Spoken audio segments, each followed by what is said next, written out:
Kessler, the lead attorney in the House versus NCAA case, plays a masterful hand. With additional grievances in his back pocket, each with strong positions supported by Sherman antitrust law, he is now in control. Had the NCAA decided to fight, they certainly would have lost. Here's why. You see, the NCAA's business model grew its way out of Sherman antitrust compliance. It was an improbable ride that lasted for nearly 116 years. You see, the NCAA for well over half a century had become cartel-centric, controlling markets and restraining competition. That is a no-no. The second reason you settle, in federal civil cases, there's something that the loser has to pay called treble damages. It triples the amount of the judgment. That price tag would have ended the NCAA. So instead, they settle for $2.7 billion over 10 years. Now that's going to sting, but that number is manageable. Which brings us back to the NCAA's defiant stance on not paying its producers to avoid this fate in the first place, right? Here's another dirty little secret. The Union of College Sports has been under pressure for a long time.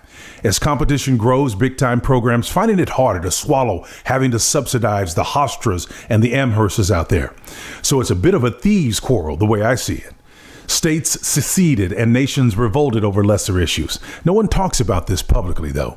It's much easier to fuel and funnel grievances toward players and agents as the source of all of this chaos. That's odd to me, because no one consulted the players in 1890 when Sherman antitrust law was actually created. So, what is next? Uncomfortable reform. And here's the part that rubs some of us the wrong way. History repeating itself. The attitudes and behaviors in play in both the Civil War and the Civil Rights era you will see again. The NCAA will advocate for policies that ignore rights and ultimately deflect and promote narratives focused on the impact of said rights will have on their ideology. It's who they are.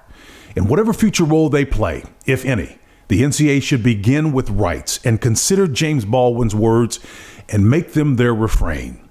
We've yet to understand that if I'm starving, you too are in danger.